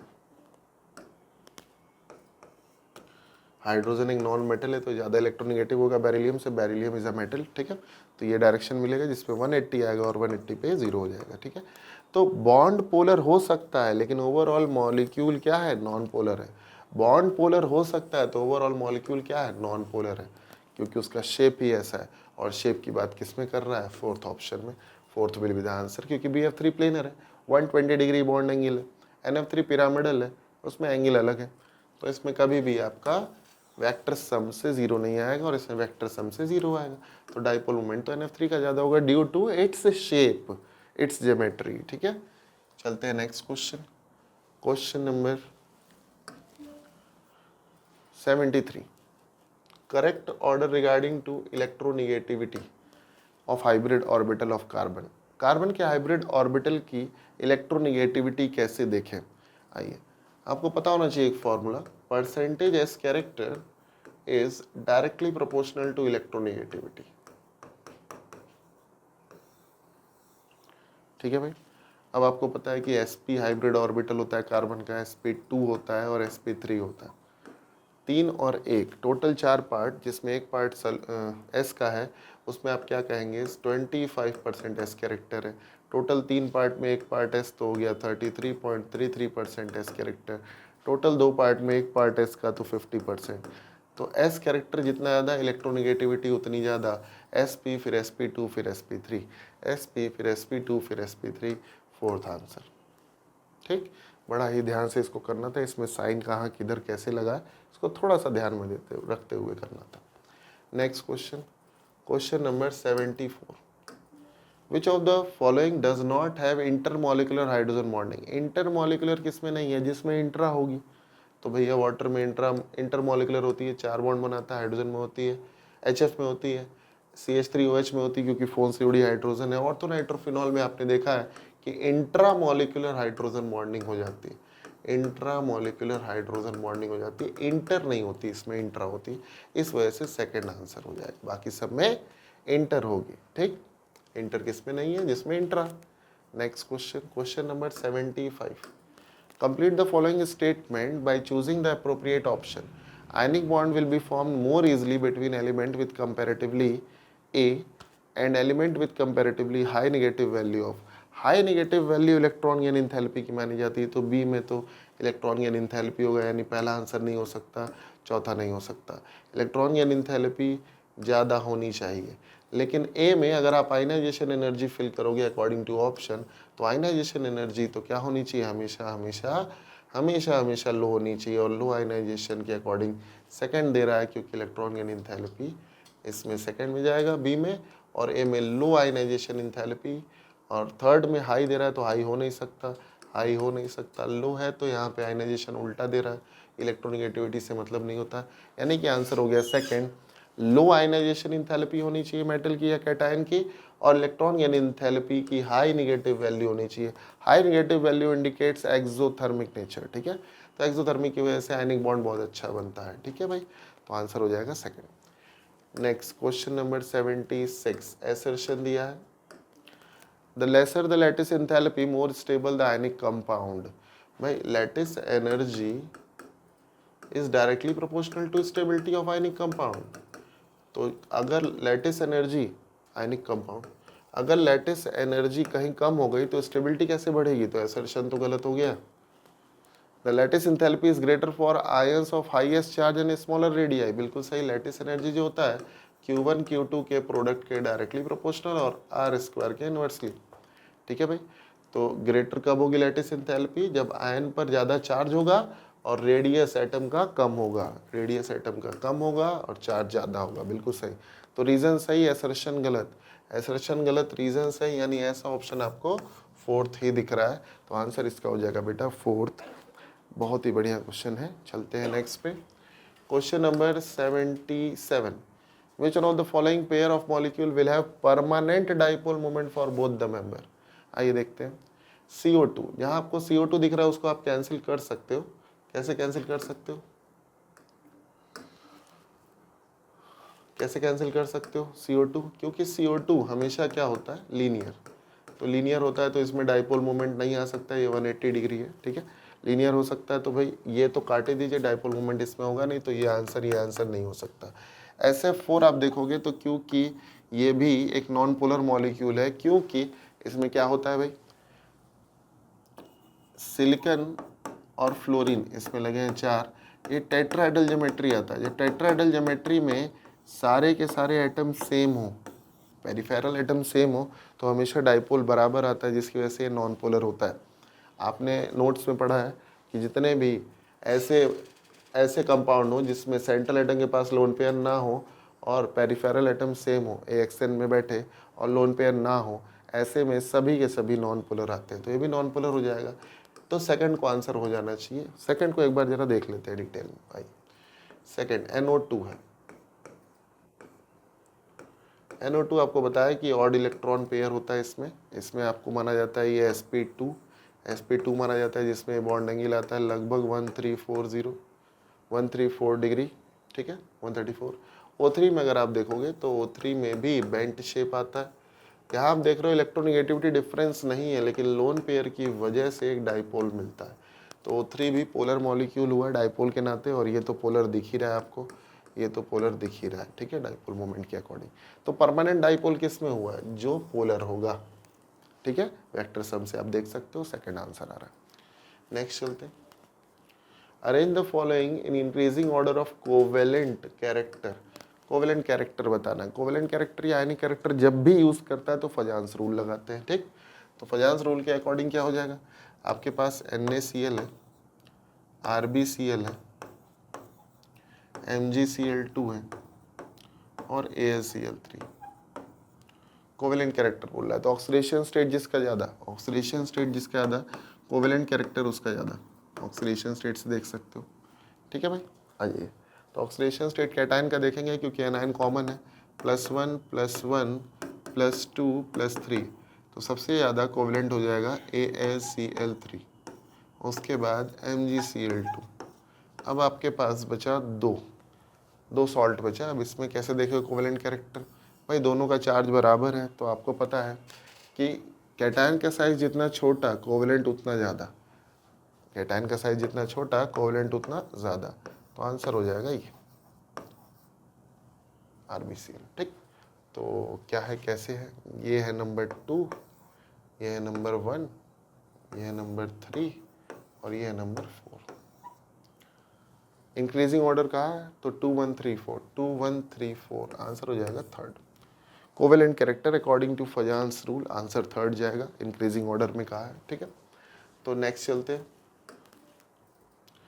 According to Fajans rule covalent bond is favoured by, covalent bond कौन बनाता है? कोवेलेंट बॉन्ड के लिए कैटायन का साइज यानी पॉजिटिव चार्ज का साइज जो है ये कम होना चाहिए, और एनायन का साइज हमेशा बड़ा होना चाहिए।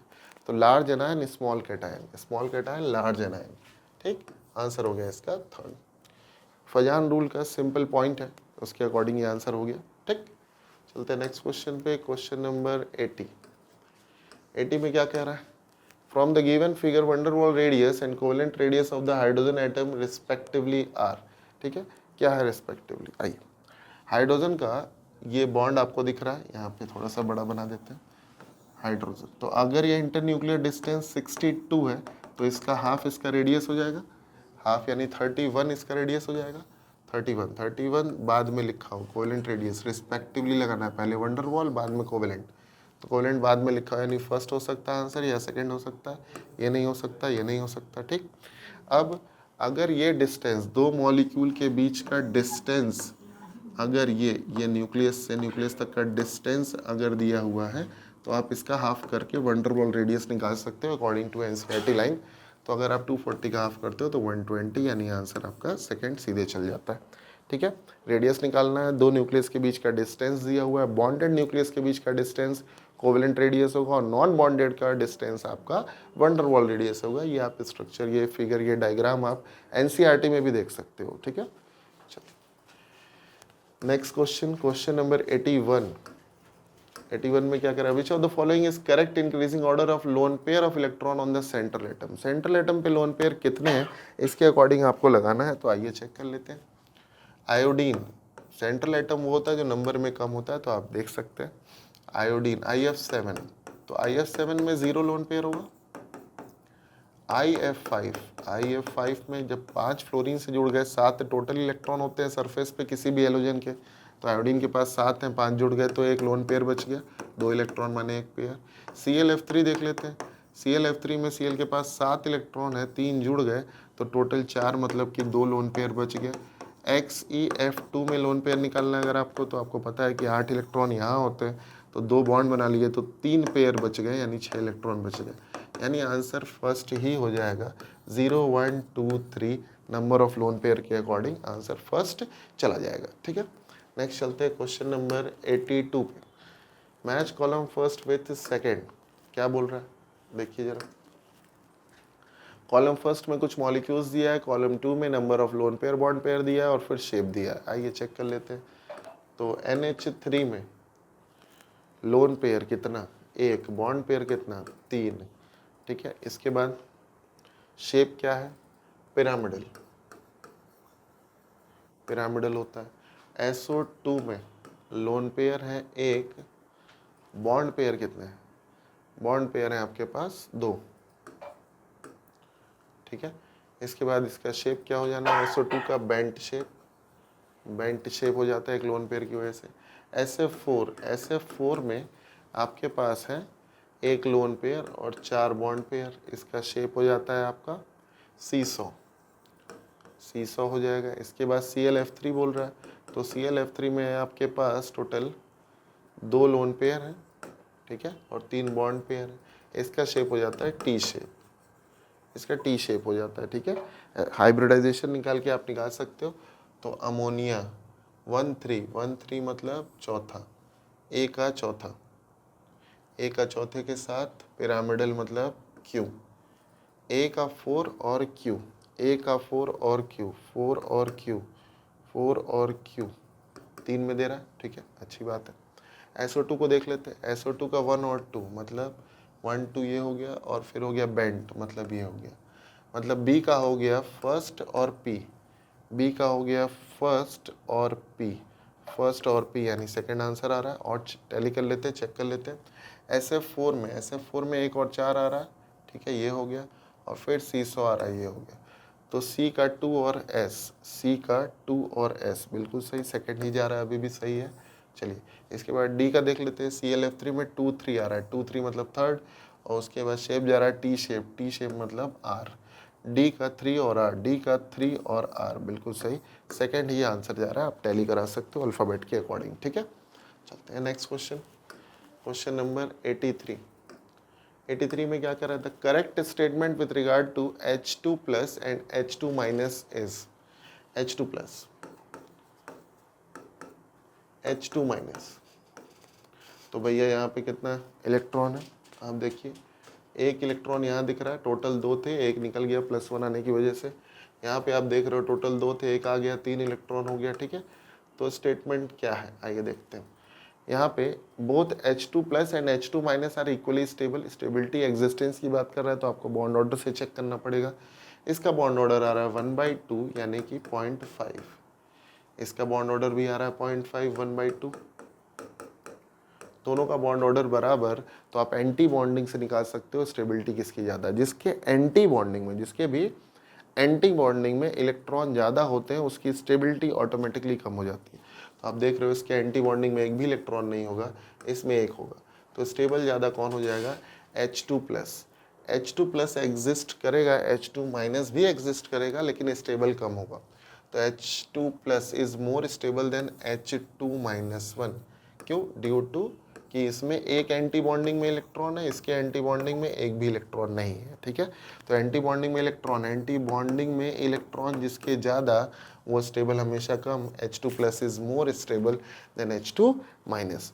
जब भी बॉन्ड ऑर्डर 2 स्पीशीज़ का बराबर आए तो आप हमेशा एंटी बॉन्डिंग इलेक्ट्रॉन चेक करिए। ऐसे तो आप देख लोगे बॉन्ड ऑर्डर जिसका ज़्यादा होगा उसकी स्टेबिलिटी ज़्यादा होगी, लेकिन अगर कहीं भी बॉन्ड ऑर्डर बराबर आ रहा है तो आप ऐसे देखिए कि जिसका बॉन्ड ऑर्डर बराबर है उसके एंटी बॉन्डिंग में इलेक्ट्रॉन चेक करिए, जिसके एंटी बॉन्डिंग में इलेक्ट्रॉन ज़्यादा होगा उसकी स्टेबिलिटी अपने आप कम हो जाएगी दूसरे से। चलते हैं नेक्स्ट में 84। Which one of the following is correct interaction? Interaction बता रहा है कोवेलेंट से ज़्यादा, हाइड्रोजन से ज़्यादा, वंडर वॉल से ज़्यादा, डाइपोल। आइए चेक कर लेते हैं। कोवेलेंट एक इंटर एटॉमिक बॉन्ड है, बाकी सब इंटरमॉलिकुलर। तो इंटरमॉलिकुलर से कहीं ज़्यादा inter atomic force of attraction strong होता है, ठीक है। तो सबसे ज़्यादा तो कोवेलेंट होना चाहिए। कोवेलेंट तो 3 ऑप्शन में सबसे ज़्यादा दे रहा है, यानी पहला तो आंसर हो नहीं सकता, ठीक। अब देख लेते हैं सारे के सारे इंटरमॉलिकुलर में हाइड्रोजन बॉन्ड सबसे स्ट्रांग होता है, यानी इंटर एटॉमिक वाला सबसे स्ट्रांग होगा, उसके बाद हाइड्रोजन बॉन्ड की बारी आएगी। तो कोवेलेंट के जस्ट बाद हाइड्रोजन बॉन्ड होना चाहिए, उससे सेकंड नंबर पे आता है। तो भाई थर्ड भी हो सकता है आंसर, फोर्थ भी हो सकता है। भाई सेकंड नहीं होगा, सेकंड में कोवेलेंट के बाद डाइपोल आ रहा है, नहीं। डाइपोल में ही स्ट्रॉन्गेस्ट को हाइड्रोजन बॉन्डिंग कहते हैं। कब स्ट्रॉन्गेस्ट को? जब फ्लोरीन ऑक्सीजन या नाइट्रोजन से हाइड्रोजन जुड़ा रहे, ऐसे डाइपोल को ही हम क्या कहते हैं? हाइड्रोजन बॉन्डिंग, ठीक है। इसके बाद हाइड्रोजन बॉन्ड के बाद क्या बोल रहा है? वंडर वॉल डाइपोल नहीं, wonder wall is the weakest force of attraction, weakest force of intermolecular attraction माना जाता है। इसके हिसाब से थर्ड आंसर हो जाएगा, फोर्थ नहीं। क्यों? क्योंकि इसमें सबसे स्ट्रॉन्ग कोवेलेंट बताया गया जो इंटर एटॉमिक है, फिर इंटरमॉलिक्यूलर में हाइड्रोजन बॉन्ड होता है, वन डर वॉल वीक होता है तो डाइपोल उससे थोड़ा ज़्यादा ही होगा, ठीक है। तो थर्ड आंसर हो जाएगा इसका। Next 85, which of the following and does not contain unpaired electron. Unpaired electron किसमें नहीं है, या यूं कह लीजिए जिसमें नहीं होगा वो डायामैग्नेटिक होगा, यानी डायामैग्नेटिक कौन है। तो डायामैग्नेटिक आइए चेक कर लेते हैं। ये टोटल इलेक्ट्रॉन 18 हुए, ये टोटल इलेक्ट्रॉन 10 हुए, ये टोटल इलेक्ट्रॉन 16 हुए, और ये टोटल इलेक्ट्रॉन 15 हुए।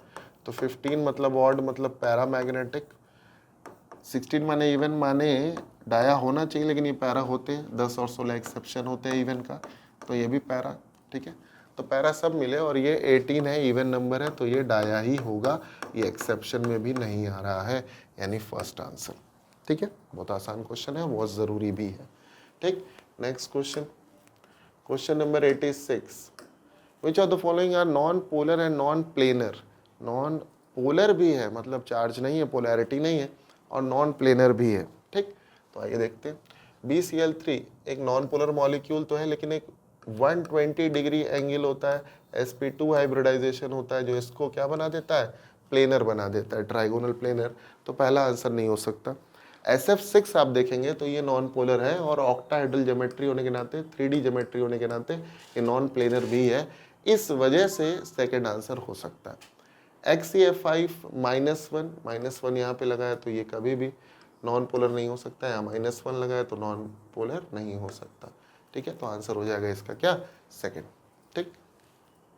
Next question, question 87, in which of the following pair the two species have identical bond order.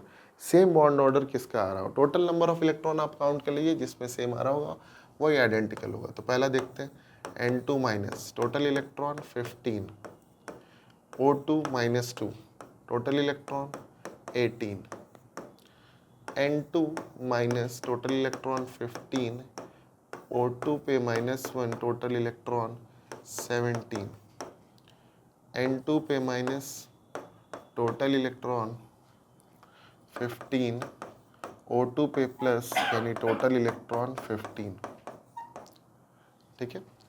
O2 पे प्लस टोटल इलेक्ट्रॉन 15, N2 पे -2 यानी टोटल इलेक्ट्रॉन 16।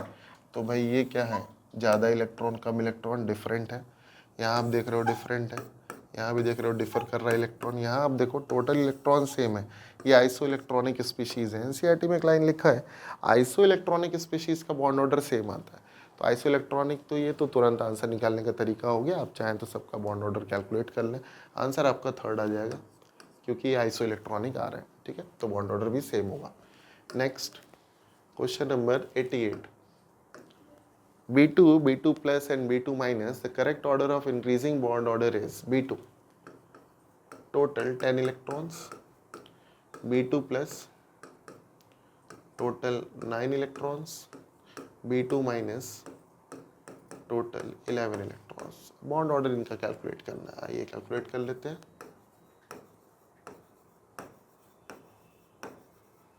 चलिए, टोटल आपको 10 इलेक्ट्रॉन की फिलिंग करनी है, तो ये हो गया आपका 10 माइनस, सॉरी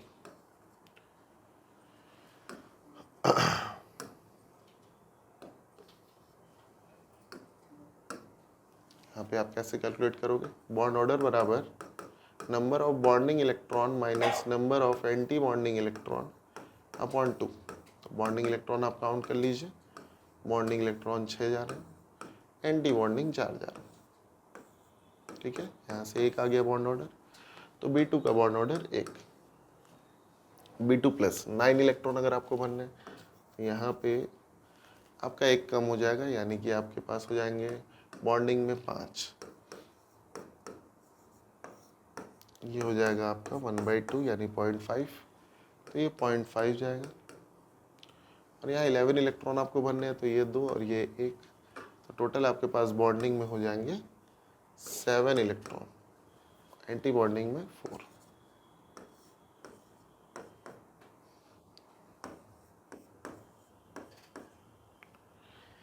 ये 1.5, ठीक।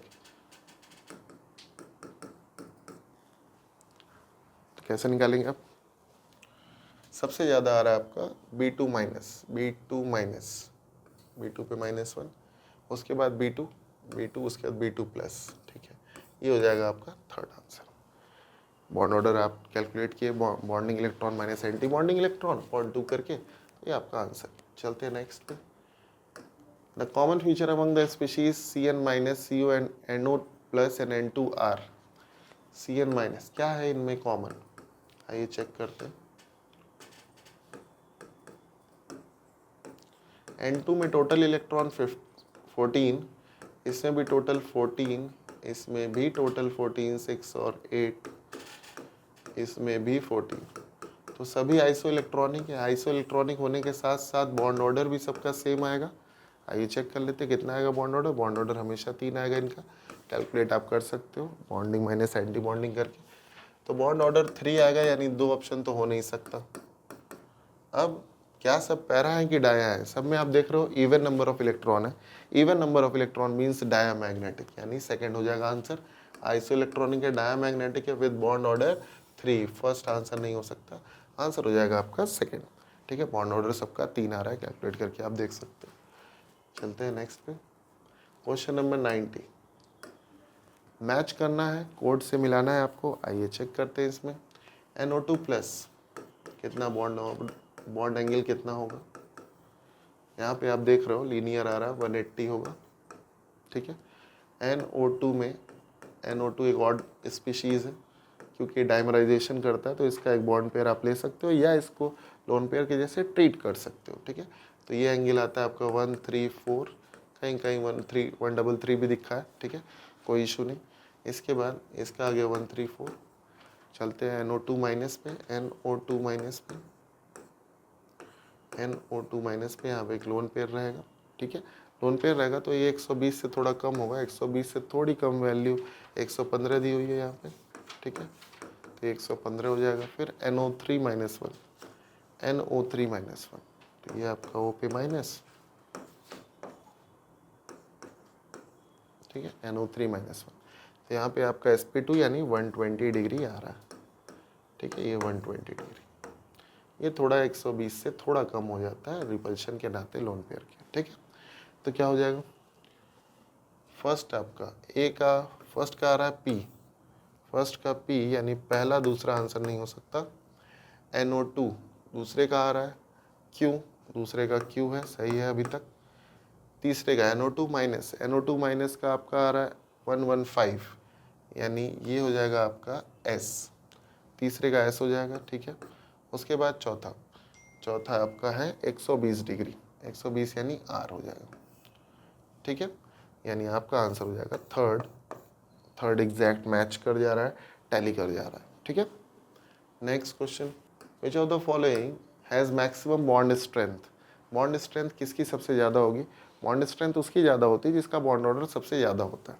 तो बॉन्ड ऑर्डर मतलब नंबर ऑफ बॉन्ड के हिसाब से ये बॉन्ड ऑर्डर 2 आएगा, इसका आएगा 1.5, इसका आएगा 2.5, इसमें आएगा आपका 1। तो सबसे ज़्यादा बॉन्ड स्ट्रेंथ उसकी जिसका बॉन्ड ऑर्डर सबसे ज़्यादा 2.5 आता है, O2 प्लस 1 का आप निकाल सकते हो। टोटल इसमें 15 इलेक्ट्रॉन है, 15 इलेक्ट्रॉन को बॉन्डिंग एंटी बॉन्डिंग करके 10⁻5/2 यानी 2.5 आएगा, ठीक है। चलते हैं next question, question number 92, which have identical bond order. इस क्वेश्चन में थोड़ी सी कमी है, इसमें ऑप्शंस आगे टैली करने चाहिए थे, ये ऑप्शन थोड़ा सा मिस्टेक है पेपर में, ठीक है। नेक्स्ट चलते हैं question number 93, potassium forms a highly ionic compound when it combines with. तो पोटेशियम का 4 ऑप्शन आपका दिया हुआ है, KF, KCl, KBr, KI, ठीक है। तो पोटेशियम किससे कंबाइन करके आयनिक कंपाउंड सबसे अच्छा बनाएगा, तो आयनिक कैरेक्टर सबसे अच्छा किस में होता है, अकॉर्डिंग टू फजान, यहाँ फजान रूल लगेगा। तो फजान रूल के अकॉर्डिंग आप कोवेलेंट कैरेक्टर, आयनिक कैरेक्टर दोनों देख सकते हो, ठीक है।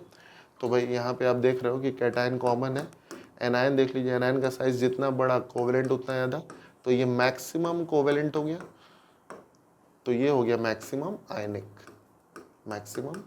आयनिक, यानी फ्लोरीन के साथ जुड़ के आयनिक कंपाउंड सबसे अच्छा बनाएगा। आपको यहाँ पे देखना है, चेक करना है कि कोवेलेंट नहीं आयनिक कैरेक्टर किस में ज़्यादा है। तो कोवेलेंट कैरेक्टर ज़्यादा चेक करना हो चाहे आयनिक कैरेक्टर ज़्यादा चेक करना हो, हमेशा आप फजान्स रूल को प्रायोरिटी देते हैं, ठीक है। चलते हैं next question. Question number 94। Which of the following pairs are isostructural. Isostructural मतलब जिनका सेम शेप हो। चेक कर लेते। SO4-2,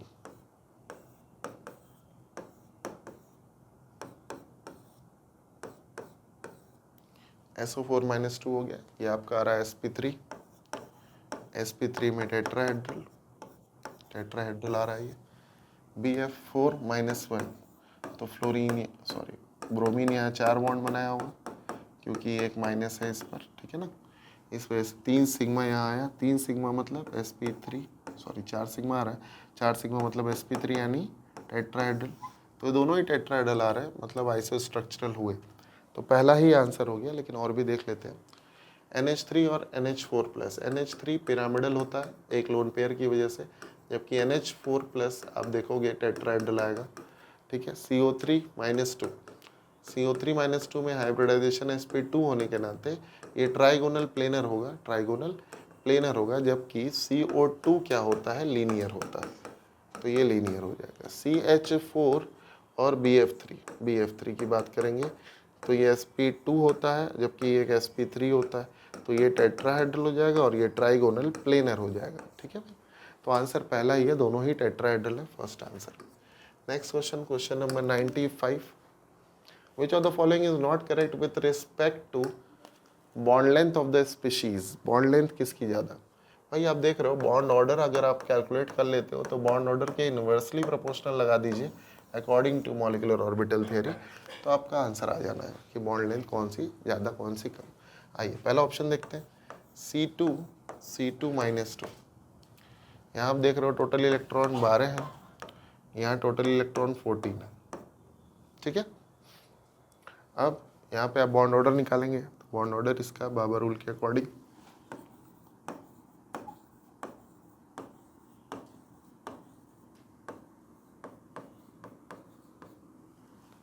टोटल आपको 12 इलेक्ट्रॉन बनने, ठीक। तो यहाँ पे आप बॉन्डिंग देख रहे हो, एंटी बॉन्डिंग 4 है, 8 हो गए आपके बॉन्डिंग में, 4 एंटी बॉन्डिंग में, तो ये आपका 2 आ रहा है बॉन्ड ऑर्डर। यहाँ आपको 14 इलेक्ट्रॉन बनने हैं, तो 2 यहाँ भी भर दोगे आप, तो 2 भर दोगे तो ये 10 हो जाएगा बेटा, तो यहाँ आपका आ जाएगा 3। तो बॉन्ड ऑर्डर किसका ज़्यादा, बॉन्ड ऑर्डर इसका ज़्यादा, तो बॉन्ड लेंथ इसकी कम, तो पहले में बॉन्ड लेंथ का ये ऑर्डर आना चाहिए। नॉट करेक्ट, तो ये तो करेक्ट हो गया, मतलब ये आंसर नहीं है, ठीक है, ये करेक्ट है, ठीक। चलते हैं नेक्स्ट पे, B2+ और B2 पे। B2+ में टोटल 9 इलेक्ट्रॉन है और B2 में 10 इलेक्ट्रॉन है, ठीक। आइए चेक कर लेते हैं। 9 इलेक्ट्रॉन की जब फिलिंग आप करेंगे, 9 इलेक्ट्रॉन की फिलिंग करेंगे तो क्या होगा, 2 2 2 2 2, ये 10 इलेक्ट्रॉन है, ठीक है। तो यहाँ पे आप कैसे करेंगे, एंटी बॉन्डिंग है आपके पास 4, तो 6 और 4/2, ये आ गया आपका B2 का 1 आ गया बॉन्ड ऑर्डर। और B2+ मतलब कि यहाँ पे 9 इलेक्ट्रॉन आपको बनने होंगे। 9 इलेक्ट्रॉन मतलब कि टोटल बॉन्डिंग में आपके पास 5 होंगे और एंटी बॉन्डिंग में 4 होंगे, ठीक है भाई। ये 0.5 हो गया, 0.5। तो बॉन्ड ऑर्डर ज़्यादा आ रहा है B2 का, तो बॉन्ड लेंथ कम होगी B2 की, बॉन्ड लेंथ कम होनी चाहिए, जबकि उल्टा बोल दिया, ठीक है भाई। तो क्या है, तो बॉन्ड B2+ और B2, इसमें बॉन्ड ऑर्डर इसका 1 आ रहा है, इसका बॉन्ड ऑर्डर 0.5, तो बॉन्ड ऑर्डर जिसका कम उसकी बॉन्ड लेंथ ज़्यादा, ठीक है। तो ये सही दे रहा है ऑप्शन, ठीक है, करेक्ट। नॉट करेक्ट पूछा है तो ये तो करेक्ट हो गया। Li2+1 और Li2 पे देख रहा है, ठीक है। तो Li2+ और Li पे देखना। तो Li में आप जान रहे हो टोटल 6 इलेक्ट्रॉन हो गए, 2 Li मिला के और एक ये निकल गया, तो 5 इलेक्ट्रॉन यहाँ। और Li2 में आपको देख रहे हो कि 6 इलेक्ट्रॉन है यहाँ पे, ठीक है। तो आप यहाँ से बॉन्ड ऑर्डर कैलकुलेट कर लिए, 2 2 और 1, ठीक है। तो यहाँ से आपके पास बॉन्डिंग में मिले 3, एंटी बॉन्डिंग में 2, ठीक। तो यहाँ आ गया आपका इसका 0.5। और फिर जब आप 6 इलेक्ट्रॉन फिल करते हो तो बॉन्डिंग में आपके पास आ गया 4। ठीक, तो भाई यहाँ पे आपका बॉन्ड ऑर्डर आ गया 1। ठीक, तो जिसका बॉन्ड ऑर्डर ज़्यादा उसकी बॉन्ड लेंथ कम, तो बॉन्ड लेंथ का ऑर्डर ये आएगा, बॉन्ड लेंथ का ऑर्डर यही आ रहा है, मतलब ये भी सही है। आंसर इसका मतलब 4th हो जाएगा अगर 3 ऑप्शन सही है तो। फिर भी एक बार निकाल लेते हैं। O2 का बॉन्ड ऑर्डर आता है 2, O2 -1 का बॉन्ड ऑर्डर आता है 1.5। आप निकाल सकते हो, कैलकुलेट करके देख सकते हो। एक में 16 इलेक्ट्रॉन है और एक में 15 इलेक्ट्रॉन है। तो बॉन्ड ऑर्डर जिसका ज़्यादा उसी की बॉन्ड लेंथ भी ज़्यादा, नहीं ये उल्टा, ये तो गलत हो गया। यानी O2 का बॉन्ड ऑर्डर कम हो, बॉन्ड लेंथ कम होगा और O2- का बॉन्ड लेंथ ज़्यादा होगा, ये बॉन्ड लेंथ का ऑर्डर होगा। ठीक है, क्योंकि इसमें 16 इलेक्ट्रॉन है और इसमें 17 इलेक्ट्रॉन है, इसका बॉन्ड ऑर्डर 2 आ रहा है जबकि इसका बॉन्ड ऑर्डर 1.5 आएगा। ठीक है, तो इसका बॉन्ड ऑर्डर ज़्यादा उसकी बॉन्ड लेंथ कम होनी चाहिए जबकि उल्टा दिया है। तो आंसर आपका हो जाएगा 4th। Next question, question 96। What is the correct mode of hybridization of central atom in the following compound? Central atom का हाइब्रिडाइजेशन क्या है? NO2-। यहाँ आप देख रहे हो एक लोन पेयर है तो 2 सिग्मा एक लोन पेयर, sp2 हो जाएगा पहला। SF4 में आप देख रहे हो कि एक लोन पेयर है और 4 सिग्मा, 4 और 1 asp3d हो जाएगा। और PF6 में आप देख रहे हो माइनस लगा है, यहाँ पे आपके पास 5 इलेक्ट्रॉन होते हैं, एक माइनस यानी 6 आ गया। यहाँ 6 सिग्मा टोटल आएगा, 6 मतलब लोन पेयर एक भी नहीं है, sp3d2। तो sp2 sp3d और sp3d2, sp2 sp3d और sp3d2, आंसर हो जाएगा आपका सेकंड से टैली कर रहा है। ठीक है, नेक्स्ट चलते हैं। Next question number 97। What is the hybridization या hybridization state of carbon in methyl carbocation and methane? तो मिथाइल कार्बोकेटायन में आप देख रहे हो ये प्लस लगा है 3 सिग्मा, ठीक, और CH4 में आप देख रहे हो 4 सिग्मा। तो 3 सिग्मा मीन्स sp2 और 4 सिग्मा मतलब sp3। sp2 और sp3 यानी फर्स्ट हो जाएगा आंसर इसका। ठीक है, सिग्मा और लोन पेयर देख के आप हाइब्रिडाइजेशन दिखाते हो, तो हाइब्रिडाइजेशन निकालने के लिए सिग्मा हमने देख लिया, लोन पेयर तो यहाँ है नहीं। ठीक, चलते हैं next question 98। In which of the following central atom has different hybridization than others? ठीक, आइए चेक कर लेते हैं। OCl पहला क्या है? OCl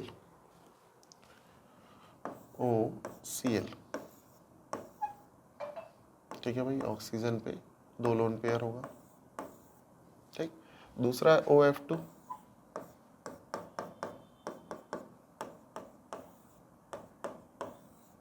ठीक है, तीसरा है H2O,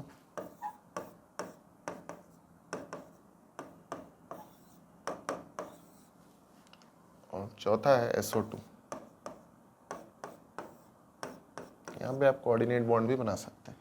चलिए, तो हाइब्रिडाइजेशन सेंट्रल एटम का 2 सिग्मा 2 लोन पेयर मतलब sp3, 2 सिग्मा 2 लोन पेयर मतलब sp3, 2 सिग्मा 2 लोन पेयर मतलब sp3, यहाँ पे 2 सिग्मा 1 लोन पेयर मतलब sp2। तो किसका अलग आया, डिफरेंट किसका आया? SO2 का। 4th is the answer. आसान क्वेश्चन है। ठीक है, चलते हैं next question, question number 99। In the following hydrocarbon which one has 75% p character and 25% s character? s character 25% कहाँ आता है? जहाँ पर sp3 हाइब्रिडाइजेशन है वहाँ पर। sp2 में 33% s कैरेक्टर आता है और sp2 में 33% आता है और sp में 50% आता है। ठीक है भाई, आपसे पूछा 25% s कैरेक्टर, जहाँ sp3 आ रहा हो, sp3 थर्ड ऑप्शन में आ रहा है कार्बन, sp3 हाइब्रिडाइज्ड है, थर्ड आंसर हो जाएगा। नेक्स्ट चलते हैं लास्ट क्वेश्चन पे। विच of the following set of molecule will have zero dipole moment? आइए चेक करते हैं। बोरॉन ट्राइफ्लोराइड BF3, क्योंकि ट्राइगोनल प्लेनर स्ट्रक्चर है, sp2 है, तो ये हमेशा क्या हो जाएगा 120 डिग्री पे, तो मतलब नॉन पोलर हो जाएगा, नॉन पोलर। ठीक है, हाइड्रोजन फ्लोराइड कभी भी नॉन पोलर नहीं हो सकता, इसीलिए आप इस ऑप्शन को काट दीजिए। नाइट्रोजन ट्राइफ्लोराइड दूसरे ऑप्शन में चलते हैं। NF3 ये कभी भी नॉन पोलर नहीं हो सकता क्योंकि इस पे एक लोन पेयर है और पिरामिडल शेप है, तो ये भी आप काट सकते हैं। ठीक है, लास्ट ऑप्शन देख लेते हैं। अमोनिया दिया है पहले। अमोनिया कभी भी नॉन पोलर नहीं होता, बल्कि NF3 से इसका ज़्यादा डाइपोल मोमेंट होता है, तो ज़ीरो ये कभी भी नहीं हो सकता। जरा तीसरा देखते हैं, आंसर तीसरा ही होना चाहिए। चेक कर लेते हैं। सबसे पहला इसमें दिया है BF3, तो BF3 प्लेनर स्ट्रक्चर के नाते 120 डिग्री बॉन्ड एंगल होने के नाते कैंसिल आउट हो जाता है। BeF2 बेरिलियम डाइफ्लोराइड बोला है, तो 180 डिग्री होगा, 180 डिग्री पे एंटी पैरेलल आएगा, एंटी पैरेलल तो मतलब वेक्टर सम के अकॉर्डिंग ये भी जीरो हो जाएगा। कार्बन डाइऑक्साइड आपको पता है ये लीनियर होता है, तो ये भी क्या हो जाएगा, 180 डिग्री पे कैंसिल आउट हो जाएगा, नॉन पोलर। 1,4-डाइक्लोरोबेंजीन, 1,4-डाइक्लोरोबेंजीन में 2 Cl लगा होता है यहाँ पे, तो भाई ये भी एंटी पैरेलल आएगा, तो ये भी 180 डिग्री पे कैंसिल आउट हो जाएगा। यानी कि सभी का डाइपोल मोमेंट इसमें ज़ीरो आ रहा है, सारे ही मॉलिक्यूल का, इस वजह से तीसरा आंसर होगा। ठीक है, दैट्स ऑल।